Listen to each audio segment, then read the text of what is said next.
Carbanions, the reaction intermediate in which carbon atom possess negative charge is called carbanion. Carbanion are formed by heterolytic fission CY bond. अब Y यहाँ पे क्या है, less electronegative है carbon से, तो obvious है कार्बन इलेक्ट्रॉन पे अट्रैक्ट कर लेगा.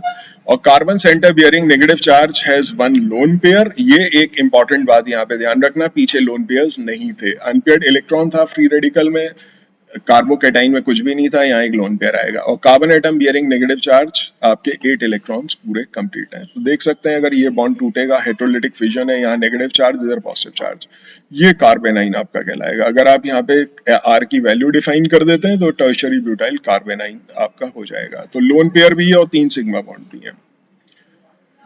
Classification again negative charge primary secondary tertiary, जैसा कार्बन एटम जिसपे नेगेटिव चार्ज है उसी तरीके के यहाँ पे इथाइल कार्बेनाइन प्राइमरी है और आइसोप्रोपाइल कार्बेनाइन सेकेंडरी है, और ये आपका टर्शरी हो जाएगा, tertiary butyl कार्बेनाइन, depending on carbon atom जिसपे नेगेटिव चार्ज है.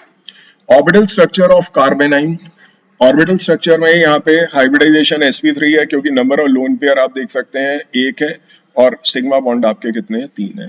तो number of sigma bond plus lone pair 4 आएगा आंसर, और 4 यहाँ पे sp3 हाइब्रिडाइजेशन यहाँ पे आपका निकल के आता है. लेकिन शेप को लेके यहाँ पे दिक्कत आती है. जो शेप इसकी किससे मैच करती है, it is similar to that of ammonia. Ammonia का और ये मॉलिक्यूल में कॉमन बात क्या है, वहां पे भी 3 सिग्मा बॉन्ड है, 1 लोन पेयर है, तो इसकी शेप कभी भी sp3 हाइब्रिडाइजेशन से टेट्राहेड्रल नहीं होगी, बल्कि क्या होगी, ट्राइगोनल पिरामिडल. ट्राइगोनल प्लेनर किसकी होती है, sp2 हाइब्रिडाइजेशन की शेप होती है, और sp3 की क्या होती है, ट्राइगोनल पिरामिडल. तो ये पिरामिड बन गया, नीचे से इन सेंटर्स को कनेक्ट कर दे तो ट्राइगोनल हो गया, और ऊपर एक पिरामिड है, इसीलिए नाम पड़ गया ट्राइगोनल पिरामिडल. तो ये इसकी शेप है. बॉन्ड एंगल जो अमोनिया में है वो ही रहेगा 160 डिग्री.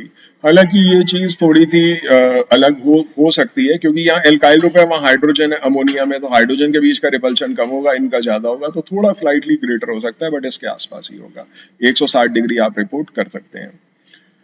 स्टेबिलिटी ऑफ कार्बेनाइन, तो एक तो ऑक्टेट कंप्लीट है, तो रिएक्टिविटी किस वजह से है, से नेगेटिव चार्ज की वजह से, और दूसरा lone pair. Lone pair donate हो सकता है, तो ये लुइस बेस का काम कर सकते हैं.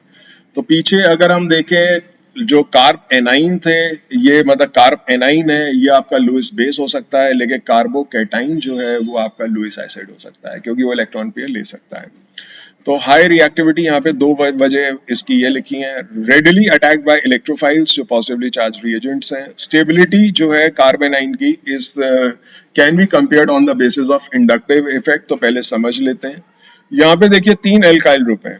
अगर ये प्लसा इफेक्ट प्रोड्यूस करते हैं तो नेगेटिव चार्ज और बढ़ा देंगे, और जब चार्ज बढ़ता है तो वहां पे क्या होता है, रिएक्टिविटी जो है वो आपकी बढ़ जाएगी, क्योंकि जितना ज्यादा चार्ज आयन पे उतना ज्यादा रिएक्टिव, जितना कम नेगेटिव चार्ज उतना ज्यादा आपका ये क्या होगा, कम रिएक्टिव होगा, यानी कि स्टेबल हो जाएगा. तो सबसे स्टेबल ये रहेगा.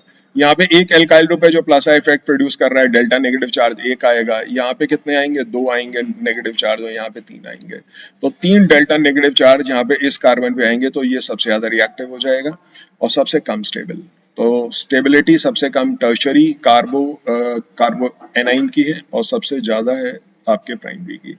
अगर इसमें देखें ऑर्डर ऑफ स्टेबिलिटी, तो मिथाइल वाला सबसे ज्यादा स्टेबल है, और यहाँ पे मिनिमम प्लसा इफेक्ट है, और यहाँ मैक्सिमम आपका प्लसा इफेक्ट है, तो इलेक्ट्रॉन डेंसिटी हाईएस्ट होगी.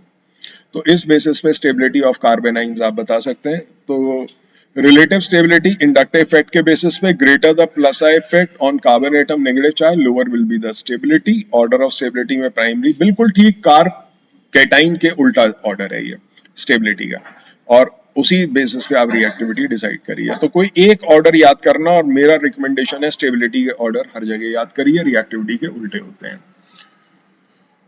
अब इसमें प्लसा इफेक्ट, अगर मान लीजिए क्वेश्चन आता है कि ये सबसे लेस रिएक्टिव क्यों है, या प्राइमरी कार्बोकेटाइन ये कार्ब एनाइन सबसे ज्यादा आपका स्टेबल क्यों है, तो उसकी वजह यहाँ देखिए, प्लसा इफेक्ट की वजह से electron density increases on carbon atom bearing negative charge. तो जितना ज्यादा एल्काइल ग्रुप उतना ज्यादा plus I effect. Magnitude of negative charge increase हो जाएगा प्लसा इफेक्ट से, स्टेबिलिटी डिक्रीज हो जाएगी और रिएक्टिविटी इंक्रीज हो जाएगी. तो reactivity of carbanion directly proportional होती है magnitude of negative charge present on carbon atom.